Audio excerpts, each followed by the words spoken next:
us doing this to the chat. Is on. Okay, there we go.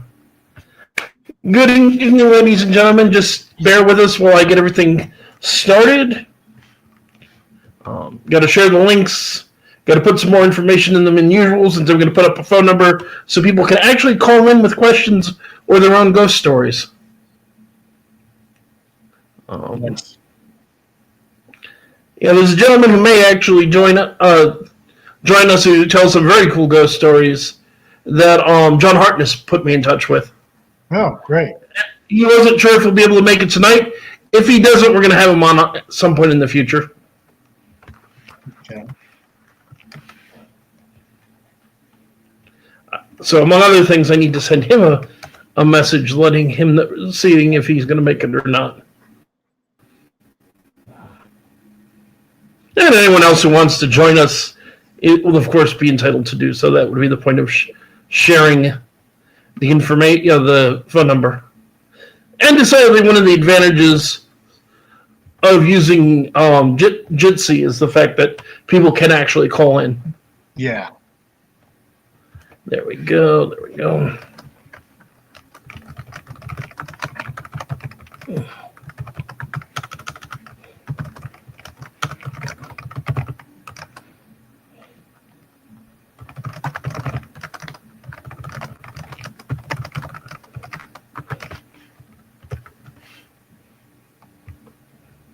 Okay, where's that number?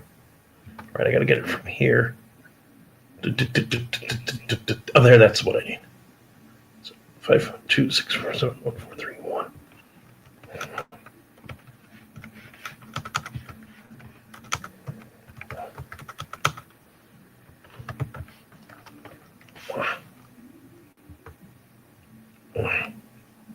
And what was...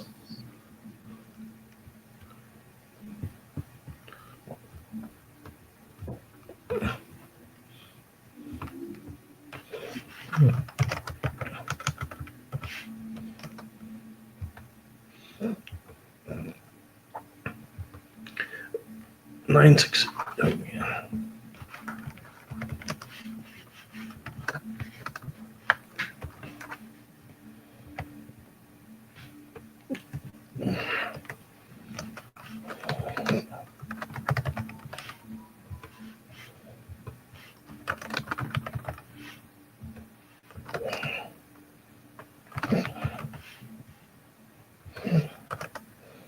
What's... Almost there.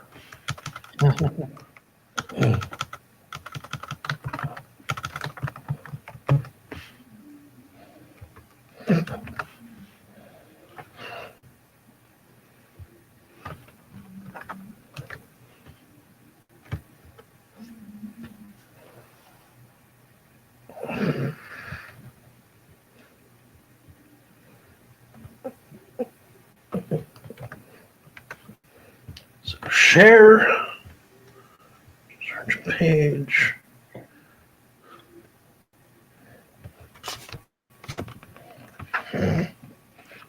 So speaking of Halloween, so probably the worst horror movie, well, not horror movie, horror spoof I've seen.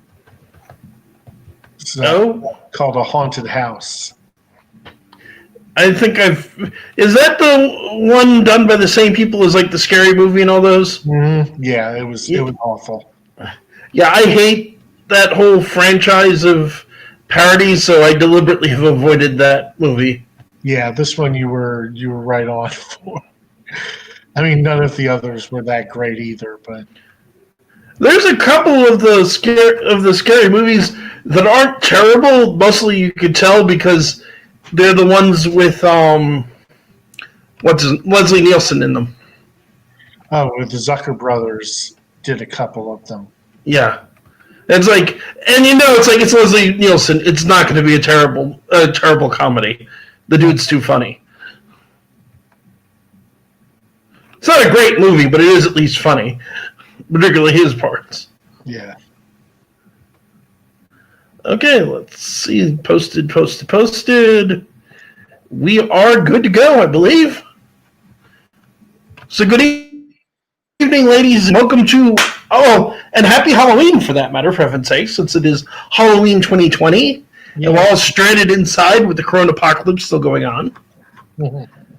So what better to do with Halloween when you're stuck inside with nothing to do than do some ghost stories, maybe some EVP, have ourselves a good time, and see what happens. As always, I'm your host, Kevin Mears, demonologist, paranormal investigator in the Paranormal Encyclopedia, and I'm joined by my co-host, Brian McKinley, vampire author and godfather of paranormal thrillers. because it might have been cut off vampire author, just in case anybody gets strange ideas about you being a vampire. Yeah, vampire novel author. Yeah. That still amuses. I thought you meant like real books. Although, as I pointed out to them in my comment, it's like there are people who write books about vampires. There are fiction that still don't think they're real. It's called folklore. Oh yeah, no, to be fair to that person, there are believe they are vampires that write books. Oh, that's a whole other issue. I'm talking about non-crazy, non-nutty people. The famous book about Vlad the Impaler, In Search of Dracula, is a book about that has a lot of stuff about vampire folklore in it. It's non-fiction, but it's not classist. Because it's just... And for that matter, when you're talking about folklore in general, you could talk about folklore and call it non-fiction, because whether or not it actually happened, it's still actual folklore. You're just reporting what somebody used to believe. And reporting it honestly, that's still true, whether it happened or not. Granted, I just answered a question about this on Quora earlier, about an hour ago. In fact, there are, as I'm sure you know, historical people that were believed to be vampires. Yeah. Particularly Arnold Pale and Mercy, and much more close to home, Mercy Brown. Yeah.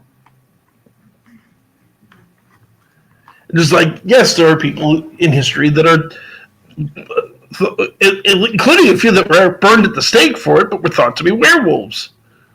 Like Charles Garnier, who was burned at the stake and was probably a serial killer, and Theus, who was a werewolf who was tried, openly admitted he was a werewolf, and wasn't punished for it.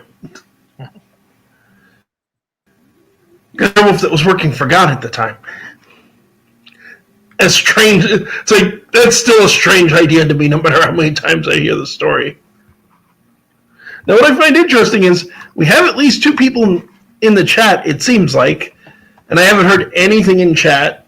It's like, is anyone alive out there? I should take the phone number information and post it to the chat in case anybody feels like calling in. Yeah. Since a call-in show works much better if people, call in. Yeah, there's that. So, Brian, aside from watching A Haunted House, do you do anything else Halloween appropriate today? Not really. I did something much more Halloween appropriate. No, I mostly hung out. I haven't had No, time. Misha and I just watched the original Poltergeist. Oh, that's a good one.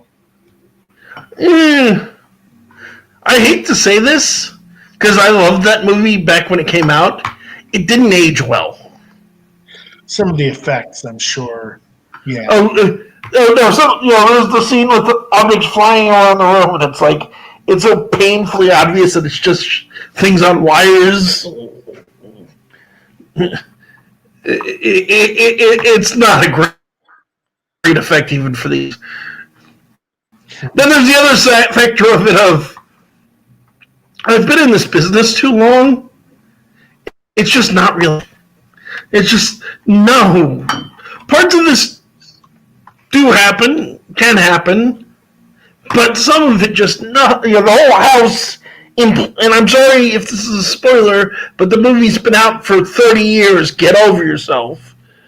The house imploding on itself in the end and being sucked into the spirit world. It's like, no, it doesn't happen. I mean, if it did, it'd be like national news. It'd be, no one would say that exists anymore because you'd have hundreds of witnesses at a house that simply isn't there anymore. Yeah. Well, and if anything even remotely actually happened, the people involved, I mean, all the ghost hunters that they have show up doing testing and whatnot, that'd be a gold mine. Those people would be living off of that story for the next rest of their lives. Everyone. So there's the funny thing. I mean, Amityville didn't have near. This is the part that is, and you're cutting in. And either it might be me, but you're cutting in and out. No, you're cutting in and out a little for me as well. This is annoying. Let's see. Yeah, I'm plugged in, so it shouldn't be that. Part of the story that you would really hope isn't true, but is several times, twice over, to my knowledge. So, of course, the famous thing about poltergeist is houses built on a cemetery. They just moved the tombstones. This is apparently based on something that happened in Detroit, in Denver, in the 1800s. The city wanted to turn this area into a big park, kind of like Central Park in New York. The problem that they had is there was a cemetery on top of this plot of land they wanted to use. So they, papers and everything, they're looking for a contractor and taking bids on who could take away the garden or cemetery. I don't know which one it was. And finally, they, being politicians, they did what you would expect and went with the lowest bid. About a third of the way through the project, the contractor realized he way underbid, and it was going to be way too expensive. So, yep, they moved the tombstones, they left the dead bodies. All of which almost they got away with, but one of the people working for the contractor squealed. And then, funny enough, as I understand it, you can still go to this park in Denver, and there's a bandstand that's sitting on top of a series of unmarked graves. Because the city decided not to bother moving. By the time it came out, they were so far along building the bandstand and everything, it was too expensive to pull everything up, exhume the bodies, and start over again. Nice. On the more direct example, in the 90s, there's a house in Maryland. I wasn't involved, but Lou was. This family buys a plot of land. The dad's a contractor, so he's going to build a house on it. Now, the thing that's true in most of Maryland, and it's true in this part of Maryland, is the water table is very high. You can't dig a proper basement. It'll flood. So what you do is you just do the small crawl space that you need to be able to access the foundation if there's a problem. So they build the house. One day, Mom gets herself a shovel, goes up the yard, and decides to start digging herself a garden. The first thing to come out of the ground is a brass handle. The second thing to come out of the ground is a bone. And it goes insane. The dog point has a femur bone in its mouth and is running around the yard. They do what most people would do in their circumstances and call cops. The cops are like, yeah, we're aware of this. Don't dig there again, or we'll lock you up. Because in the cemetery for obvious reasons. It turns out the people that they bought the land from bulldozed the tombstones. Didn't even move them far, just shoved them in the creek behind the house. Jeez. And then sold the plot of land. And, oh, good Lord, yes, was that house haunted. To the point of there's nothing they could do about it except close it up and leave it. I don't know what's happened to it since. I do know, I don't even know what's inside. I know that a reporter came over from England who worked for a paper called Wired, or a magazine, not a paper, but they were doing a story about Lou. And the reporter was very skeptical, but wanted to have an experience of the paranormal. So Lou takes her down to this house. They go up to one of the bedrooms. He sits her down on the bed, and he's going to walk away. She goes, "Where are you going? You said you wanted to see a ghost, right?" "Yes." "Well, the best odds of seeing a ghost is if you're all on your own." That woman would later comment to other reporters who I did meet that it was an amazing experience working with Lou, and given the choice, she would never do it again, and given the choice, she would have done it. To go back, she wouldn't do it. No, heck no. Whatever happened to her, exactly happened to her in that room, scared the crap out of her. And that's a common thing. I think a lot of people don't necessarily understand it. Even though, just like myself, they look at exorcists and it's like, well, okay, great. Particularly deliverance ministers get into this concept don't as well. There are houses that cannot be exorcised. There's nothing. Usually when it happens, and this is rare, it's a place that's been the site of satanic rituals for a long time, and the land has just become so. There's not a bloody thing you can do with it. And there are a few examples of places like this that are, some of which are even somewhat well known. There's a town that was abandoned overnight in Connecticut called Dudleytown. People more seasoned than I don't spend more than 15 minutes in Dudleytown. It's that haunted. Lou told me about going in there the one time with John Zaffis, and it's like they're going to walk in, they're going to turn around, and they're going to walk back out. And these are two of the top investigators in the field, the prime of their career. And one of the things he told me about happening was a giant ball of flame. Like just manifest there. I've read stories about people seeing black shadows, animal men. Apparently, it's a popular place to attempt to camp. More than a few have had to be flown out by helicopter. Because it's up in the mountains in Connecticut. It's a little hard to hike out in the middle of the night.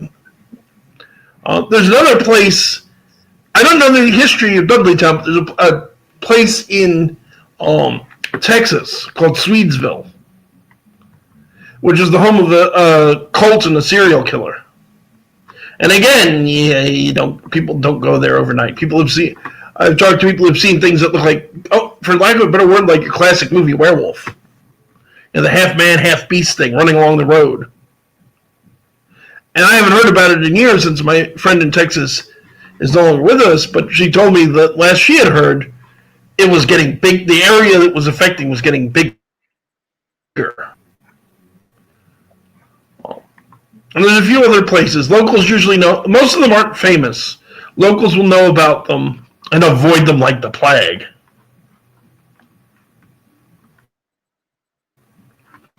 So, I actually, for that matter, it's probably worth mentioning that one of the more interesting figures in the paranormal, in the world of the paranormal, James the Amazing Randi passed away recently. Who was a very famous debunker of paranormal claims. Part of me from time to time had always been curious to take him to one of those places, leave him there alone for half an hour and see what he thought when he came out. Obviously, I never got the chance. I have slightly said one of the people who's most famous for debunking is Uri Geller, the guy who was famous for bending spoons. with the power of his mind. And Randy was quoted on at least a couple of occasions as saying his request for what was to be done with his body is he wanted it to be cremated, and he wanted his ashes blown in Geller's face. Somehow I don't think that's happening. No. But I'm curious if any kind of final FU was put into the will that managed to work. I don't want to go into detail about Randy, particularly because he's kind of, if I'm going to go into detail about Randy at all, he's kind of worthy of an episode in his own right. I will say I don't rejoice in the Mike going to claim he's gone to hell. Not my thing. And you got something going on over there, Brian? Huh? That heard tapping. No. That was probably just my chair.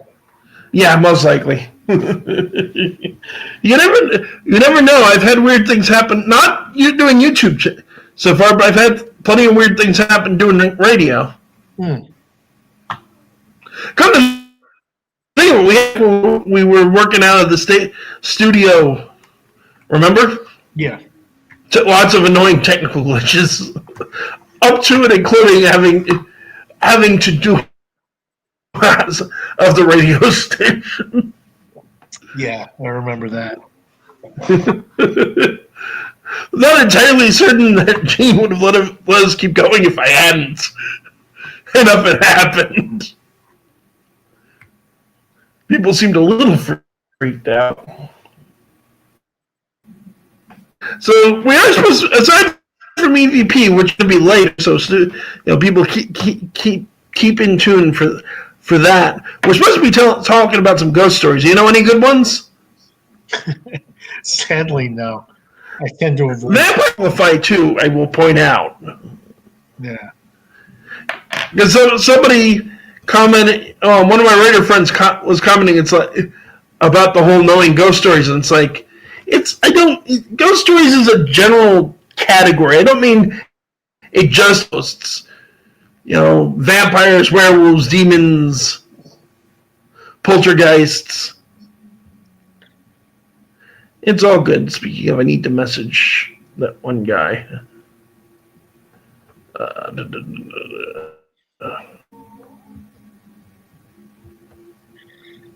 Well, do you know the oldest ghost story? If you don't, I can tell it, but I'm curious if you've ever heard it. The one from Rome. Or technically it takes place in Athens. Oh, is that the one with the chains? Yes. The ghost, with the chains and all that? You got the right one. Okay. Yeah, only because you've told it in the past. Mm-hmm. You tell these things better than I do. Despite the fact one of us is a published author, the other is not.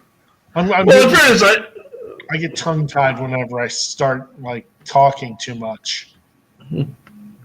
Fair enough. That's why my theater career never took off. So it's not entirely accurate to call it the oldest ghost story, because the reality is there are older ones. But it's the oldest one to be written down.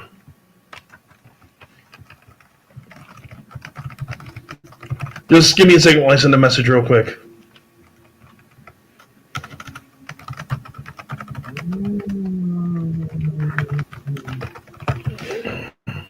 Ghostly. Okay. Hey, we got a comment. Teresa Holt Ghost City Pagan says, "Hey guys, blessed Samhain. Carving pumpkins took 2 hours to do my Headless Horseman. So I told my oldest ghost story, and then I'll tell the story of Stingy Jack." I'm assuming you don't know that one either. No, you might have told it in the past. Aside from me, I'm betting you've heard the story before. It's pretty famous. He's also known as Jack of the Lantern. Oh yeah. But so the oldest story on record, which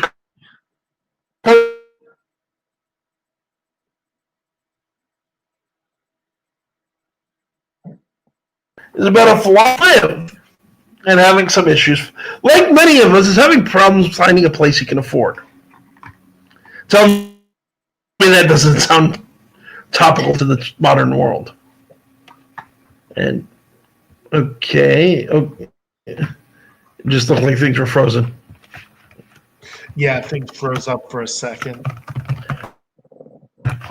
You find, yeah, but that's okay. It's working again. But he finally finds this one house. The problem is it's supposed to be haunted. He's an old, cranky, professional philosopher. So he's like, that's fine. Perhaps the ghost will find me good company. And moves in. Now, he's just moved into the house. And as we all know, when you hear these stories about this horribly haunted house, it can start to play on your imagination and screw with your head. So he decides he's not going to let that happen. He's going to pick a particularly difficult philosophical problem to work on, to keep his mind off of it.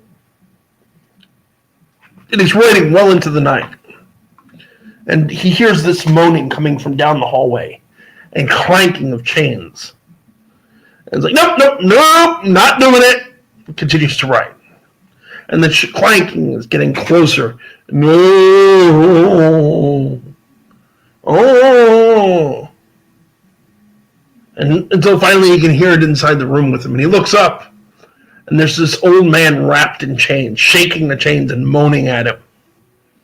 Still, he's like, no. Doesn't want anything to do with this. But finally, the ghost is being such a pain in the rear end, just won't stop. Shut up. He puts down his quill, he stands up, and he follows the ghost. The ghost leads him through the house. Now, a lot of houses in ancient Greece would have a little courtyard in the middle. Oh, and the ghost leads him out to the courtyard and points to a place underneath the tree growing there that vanishes.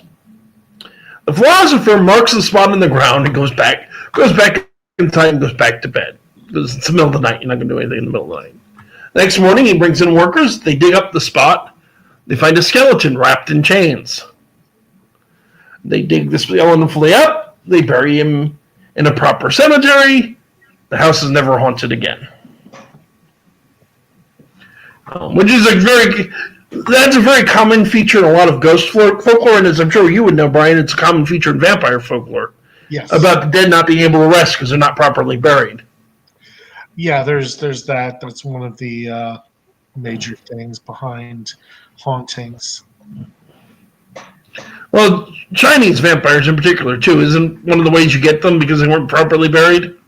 It's because the moonlight shines on them. Yeah, so if they're not buried within like a couple of days or something like that,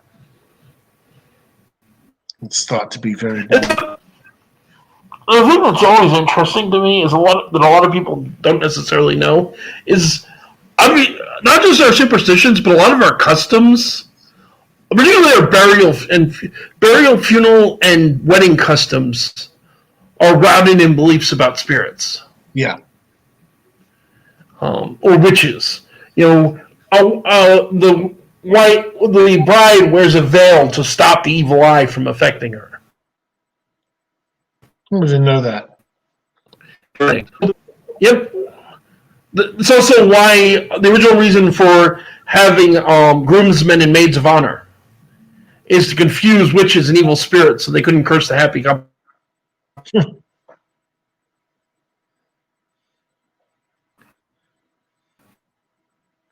As I can tell, it seems like headstones.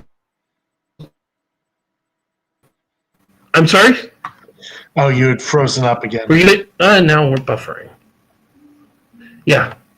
There seems to be some connection between headstones and vampires, with the idea that in Eastern Europe particularly, they'd leave heavy rocks on graves so the body couldn't dig itself out. Yeah. Sometimes bury them upside down. Yep, so they would dig down instead of up. The whole idea of the wake, for that matter, was so that evil spirits couldn't possess the body. In Irish folklore, in particular, you're supposed to cover reflective surfaces after somebody dies in the house, so that the soul can't get trapped in the reflection. Which is interesting because in Jewish folklore, in Jewish tradition, you also cover the mirrors in a house. But instead of being about souls getting trapped, it's because the grieving shouldn't have to see themselves. Because you shouldn't have to focus on that when someone's just died. But for that matter, I did promise I was going to tell the story of Stingy Jack. So Stingy Jack is an Irish folklore story about a man who makes a deal with the devil. Because those always turn out well. Yes.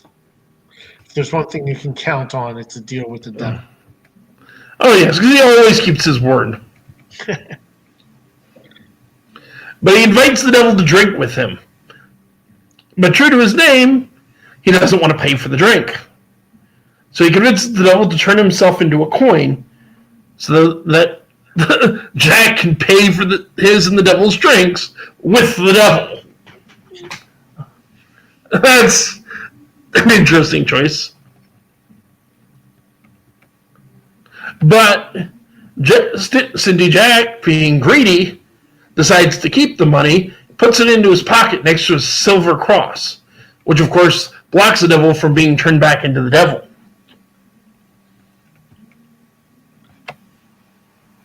But so Jack eventually frees the devil under the condition that he would not bother Jack for 1 year, and that should Jack die, he would not claim his soul. The next year, Jack tricks the devil again into climbing a tree to pick a piece of fruit. While he was up in the tree, Jack carved the side of the cross into the bark so the devil couldn't come down. The condition now being the devil can't bother him for 10 years. Not long after this, Jack dies. Now, after all of the shenanigans with Satan, God won't let him in heaven. The devil, not happy about the various tricks, and keeping his word, won't let him into hell. And he sends Jack off into the dark night with only a burning coal to light his way. Jack puts this burning coal into a carved-out turnip. Right, because turnips are what the Irish used. More specifically, because pumpkins are native to the United States and Japan. They are not native to Ireland. Right. Turnips are native to Ireland. So that's what he actually uses, and that's the origin of jack-o'-lanterns, or carving pumpkins, as Teresa mentioned. I would also highly recommend looking up turnip jack-o'-lanterns. They are much creepier looking. Smaller, though. Yeah, well, yeah, because turnips are smaller, but still pretty darn creepy looking. And again, that's like, the whole thing with Halloween is obviously based on, as most people I think know at this point in the world, we know that it's based on the Celtic festival of Samhain, which is a night to honor the dead. Isn't it pronounced Samhain? So, right. I'm actually almost positive you're right. But it's a night to honor those who have died. It's also supposed to be a night when the walls between the living and the dead wear thin and souls come across. They would light bonfires to keep away the more negative souls.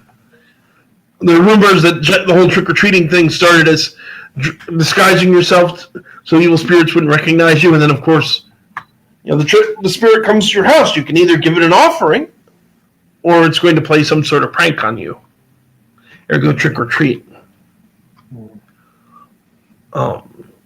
Then it got adapted because Christianity adopted lots of pagan things into All Saints' Day, which is actually tomorrow, November 1st, and All Souls' Day, which is November 2nd. All Saints' Day being for the people you've lost who are in heaven, and All Souls' Day for everybody else. The ones in purgatory, and one assumes for the people in that other place nobody wants to think about. But, and lo and behold, lots of people are. I will tell you from experience, Haunted places get lively this time of year. Hmm. So There is truth to the myth. The veil. I'm sorry?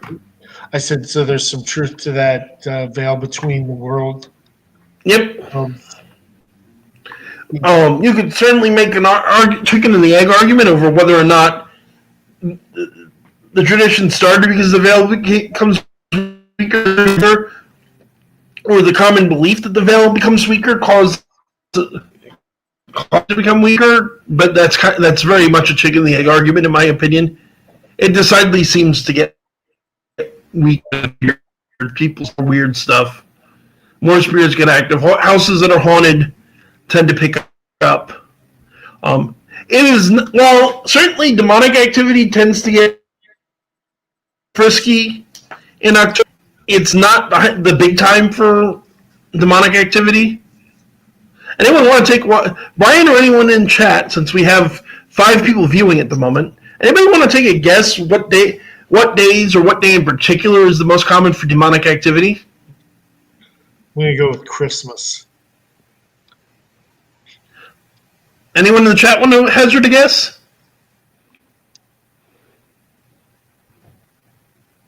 I also mentioned if you're in the chat and you would like to call in with your guess, the phone number is at the top. And Kimball's 1480 has made a guess, and Kimball's, I can say that you are correct. Kimball's guess was Easter, and yes, Christmas is another one, but the times that things get really crazy is Easter Sunday. Nice. Which is another one of the common traits of demonic phenomenon. It loves to do things to thumb its nose at God and religion. Just like, despite the negative connotation it has now, Halloween is not an evil holiday. Even Samhain is not an evil holiday. It's a day to honor people who have died. It's not a day of horrible, scary things going on. Right. Jacob Perosco asked, why isn't it tonight? Again, you do get some activity tonight, but tonight tends to be big for human spirits. Demons particularly like to pick on holidays, holy days that are important to people. And Easter, as commercialized as it's become, and Kibbles is absolutely right. It thumbs its nose at the Trinity. As commercialized as Easter's become, Easter is, at least in theory, the most important holiday to Christianity. And in Christianity, it symbolizes Christ's defeat of Satan. So if there's any day that pisses them off, Easter's going to be it. Oh yes, they also get busy during Halloween. But there's a practical side to why they get busy on Halloween. Because, Halloween, like I said, is originally, both in pagan culture and in Christianity, is meant to be a day to honor the dead. The reality is, because of the prevalence of horror movies, a lot of people love to go out to cemeteries and do stupid things. Well, it's also one of the longer nights of the year. That's another interesting question, Jacob Oscar, and I can address that. I have videos about ghosts where I address this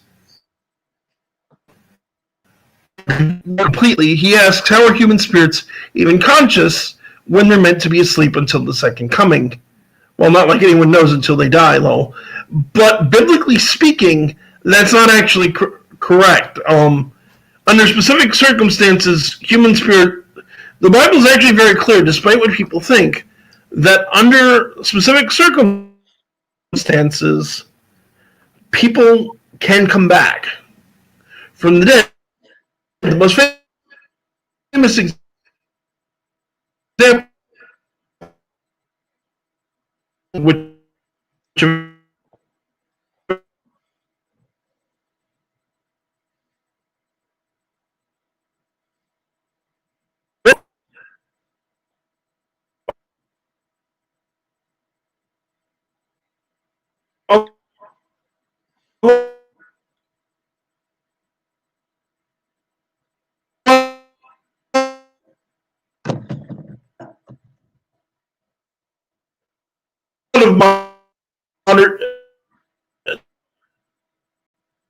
cave like demons usually do.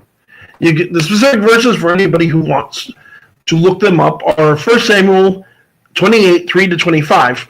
I'm going to read it from the New Standard Version. Now, Samuel, because this is also basically a ghost story, as it were. Now, Samuel had died, and all of Israel mourned him and buried him in Ramah, his own city. Samuel had expelled the mediums and the wizards from the land. The Philistines assembled and came and encamped in Shunem. Saul gathered all Israel, and they encamped in Gilboa. And I know I'm butchering these pronunciations. Here we go. I'm going to skip ahead a little bit because there's a lot of important backstory in terms of the story, but essentially I'll keep going. But when Saul saw the army of the Philistines, he was afraid, and his heart trembled greatly. When Saul inquired of the Lord, and the Lord did not answer him, not by dreams, or by Urim, or by prophets. Then Saul said to his servant, "Seek out for me a woman who is a medium, so that I may go and inquire of her." His servant said to him, "There is a medium at Endor." Which, as irreverent as it is, I have to ask the highly serious theological question: was the medium at Endor small and furry and looking like a teddy bear? Witch of Endor, yeah.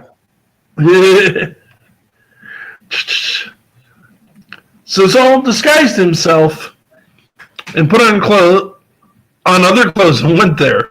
He had 2 men with him. When they came to the woman by night, and he said, "Consult a spirit for me, and bring up for me the one whom I named to you." The woman said to him, "Surely you know what Saul has done, and how he has cut off the mediums and the wizards from the land. But why are you laying a snare for my life to bring about my death?" But Saul swore to her by the Lord, "As the Lord lives, no punishment shall come upon you for this thing." Then the woman said, "Whom shall I bring up for you?" And he answered, Bring up Samuel for me." When the woman saw Samuel, she cried out with a loud voice. The woman said to Saul, "Why have you deceived me? You are Saul." Now this drives home my point. The Bible says it's Samuel. It doesn't say that it was Saul. So this idea that the dead don't come back isn't biblical. For that matter, when Jesus is on the mount, he speaks with both Elijah and Moses. To answer your point, Jacob, no, I don't recommend consulting the dead for advice. The Bible says, and I agree with it, that the dead know nothing. But saying I don't necessarily recommend going to spirits that you believe to be spirits of the dead for advice isn't the same as saying they don't come back, or that you shouldn't honor them the way that tonight is traditionally about.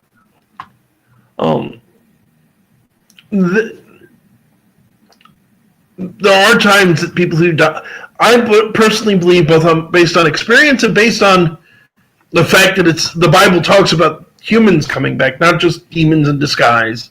I believe that, yes, humans come back.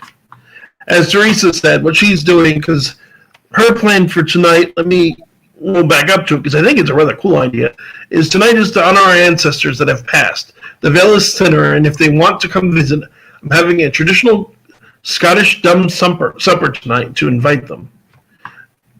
The question being asked is, why ask them for guidance instead of God? And Teresa puts it perfectly. I think it's about celebrating their life, not asking for help. And there's this idea of necromancy, which is conjuring up spirits of the dead for prophecy and for information. I don't recommend that. The Bible definitely doesn't recommend that. And for that matter, to get out of the Christian mindset for a moment, most religions don't really recommend necromancy, including people that practice magic. It's been considered for thousands of years to be one of the darkest forms of magic, and that often what you're going to summon up isn't as friendly as you think it is. But there's a fundamental difference between honoring someone who is dead, leaving, or having a ceremonial way of doing so, like Teresa's talking about, and whistling them up to ask them questions. Gimbel's 1480 also points out, I have seen spirits my entire life. I don't ask them for advice. I would definitely not recommend people go to the dead for advice. Even if the spirit that you get is the dead, they don't get. There's this idea that they have all the knowledge of the universe. Maybe that's true. Maybe, there's certainly a Christian school of thought that when people die and go to heaven, all of the mysteries are unlocked to them. I kind of hope not, because knowing all of the answers seems unbelievably boring to me. But even if that's true, when they come back, they're not allowed to talk about it. There's some barrier. They're not going to give you prophecy of the future. And any spirit that claims to be a spirit of the dead that's giving you prophecy, I wouldn't advise listening to it. And Teresa, who is herself a pagan, even says she disagrees with summoning any spirit to ask advice. And Kimball's 1480 says, people have always said I was evil because of it. I consider it a blessing, not a curse. I would agree. You're not cursed. You're not evil. You're certainly not evil. Actually, this is another thing worth, I think, mentioning. But Jacob says full moon Halloween sounds pretty dangerous. Don't statistically most crimes happen on the full moon for some reason? That's actually not true. Yes. It's a very popular myth, but there's no truth behind it. Statistically speaking, there is no rise in violent crime. There is no rise in people going nuts, people acting up in psychiatric wards. There's no rise in pregnancy. No, I'm sorry. There's a small rise, but not that as huge as people think in women going into labor, which has more to do with mental cycles than the moon. But the point being, the moon does not actually have an effect on human behavior. That is a widely believed, but in fact common myth. What's actually happening is a psychological phenomenon known as confirmation bias. If you ask a police officer, if you ask an EMT or a paramedic or anyone else who works in that kind of field, they'll tell you, oh yeah, everything goes crazy during the full moon. If you look at the hard numbers, the statistics, you realize that isn't true. The reason why is if something weird happens on the full moon, you're more likely to remember that it was a full moon than if it happens on the new moon. Because you've been conditioned by popular mythology to expect weird things to happen on the full moon. Yep. That's all there is to it. You see weirdness on the full moon because you look for it. It's still weird. This happens all 30 some days, 28, 30 days of the rest of the month. It does. You just don't look for it the way that you do on the full moon, and you don't remember. Again, if a mass killer goes around shooting people on a half moon, nobody remembers it's a half moon. If he does it on a full moon, everybody's going to remember, and all the newspaper reports and all the media reports are going to talk about the fact that it was a full moon and say it must have been the full moon. Teresa comments that she's also seen them, and that she's recently moved and told my ghost to pass over, come with him. Last time I went into the old house, he was into the old house. He was gone in hopes he passed over. I wouldn't be doing this channel if it wasn't for the fact that I've seen all sorts of ghosts and other things. And yes, folks, I do plan on sharing some of my own experiences tonight. It's a dramatic build and getting some folklore and having a little bit of fun. Actually, for that matter, I think it is worth noting, because it is Halloween and this is a day to do so, I think it's worthwhile to take a moment to honor some of the dead. all four of my grandparents are no longer with us. Both of my mentors, Lou Gentili and Father Joseph Brose, are no longer with us. Andrew and Warren no longer with us. James Randi, like I said, just passed away. And for that matter, at 1:26 p.m., almost a century ago, Harry Houdini died today. Which is why, yes, we will be trying to reach him soon. And yes, I'm going to... So he died on October 31st, 1926 at 1:26 p.m. I need to talk about the Houdini sounds. Given I was fortunate enough that I was available and everything to take part in it this year. Which helped because they did it on the internet instead of in person. For obvious reasons relating to the weather. So, before... Okay, let's go into my stories before. Then we can talk a little bit about Houdini, and then we'll see. Let's see if we can't talk to him or talk to anybody else. I'm not saying I think this is any more likely than Houdini, but if Sean Connery wanted to join us, I'm not going to object to that either. Yeah. Though I might request a couple of James Bond lines. I'm sure he'd appreciate that. But again, I'm not saying. Do not mistake me for saying that I think we're going to raise up anyone famous or anyone dead, famous or otherwise. It's not out of the realm of possibility. I'm just not expecting it. It also doesn't help that I've got neighbors who are playing loud music right now, which means audio recordings are not going to be the most successful idea in the world. But which story should I tell for? We'll get a moment to Artini. So I'll tell a particular story of mine because it's one of the dark. I've told this on the channel before, but we have 670 subscribers now. I'm a little disappointed because while we hit it, we went past it relatively quickly, so we didn't really get a chance to properly honor the fact that yes, we hit the 666 subscribers. Yeah.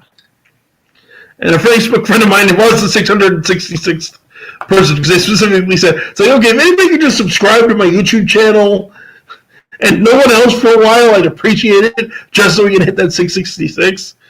But even by that Saturday, we would already gone up. Not that I'm complaining. I mean, please don't start unsubscribing, hoping I'll hit 666 again. I'm quite happy to be higher. But anyway, since some of you are new to the channel, I'll tell what I find to be the most disturbing and frightening case I've ever been involved with. Apologies, Brian, since I know how much you love scary stories. Well, I've heard this. You've heard this one a few times. Yeah. But this happened to me in the early not the early 90s, the late 90s. I get a call, and this gives you a little bit of insight into Lou's way of doing things, for that matter.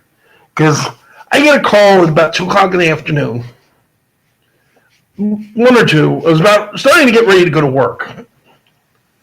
It's like, I got a case for you available. It's like, right now I have to go to work. It's like, yeah, now it's up in Pittsburgh. We gotta leave. And I'm like, okay, let me see what I can do. So I call into work and say I have a personal things come up. Can I have off? And they give me off. I drive down to Philly, which is where Lou lived almost the entire time I knew him. And it's like, okay, we're going out to this case in the area of Pittsburgh. And specifically, I remember this case. The thing was, the guy would take pennies and throw them up the stairs, and it'd be like some invisible force above him would throw them back at him.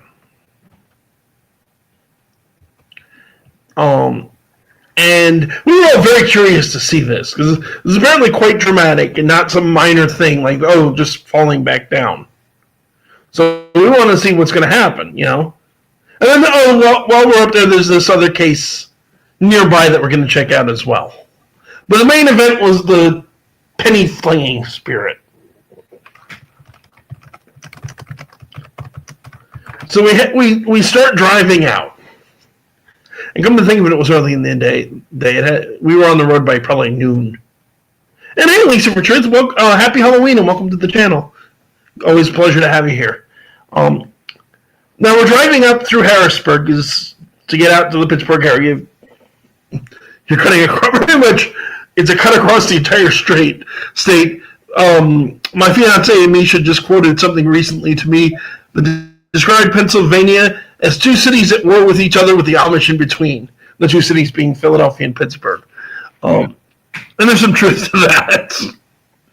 Although, again, this wasn't actually Pittsburgh. I'm lying and calling it Pittsburgh because I don't want to give the actual name.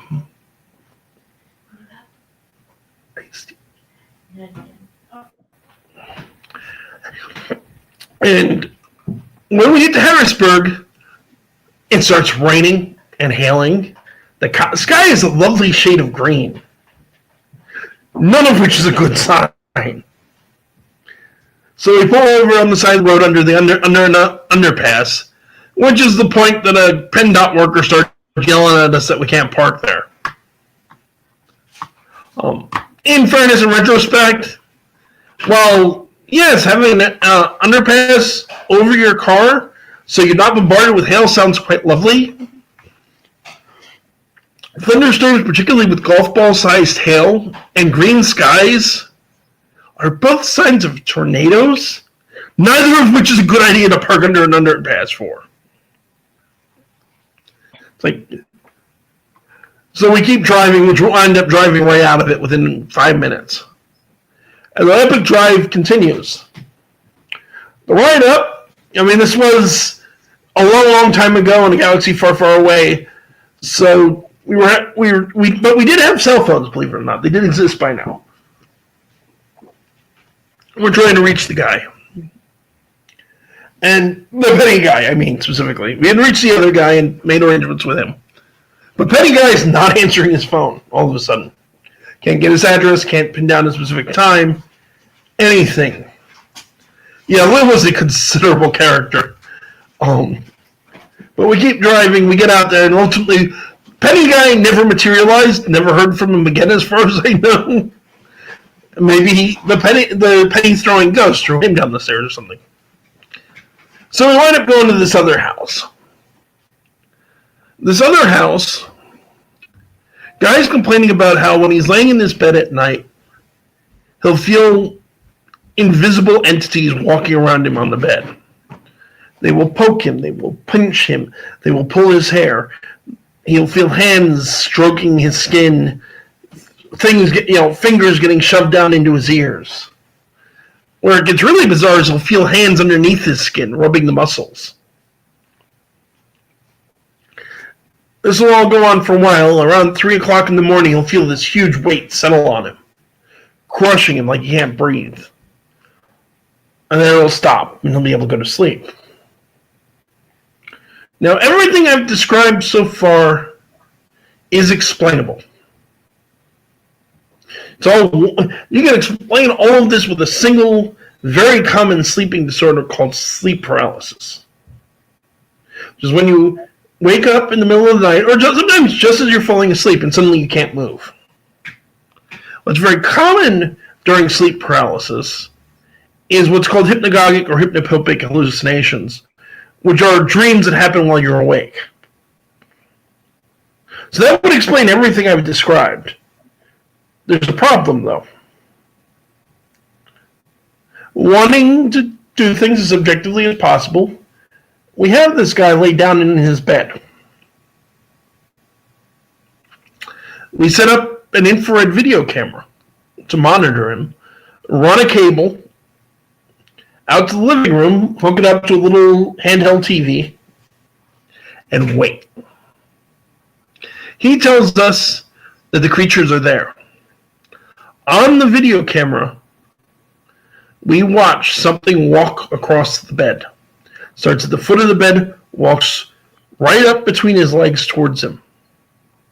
Couple of things about whatever this is that are a little strange. One, we can't see it. It's invisible. All we see is the bed moving like something's walking across it. Something small, about the size of a cat. In fact, the size of the footprints definitely looks like... I mean, they weren't clear enough to be able to go, oh, those are cat prints.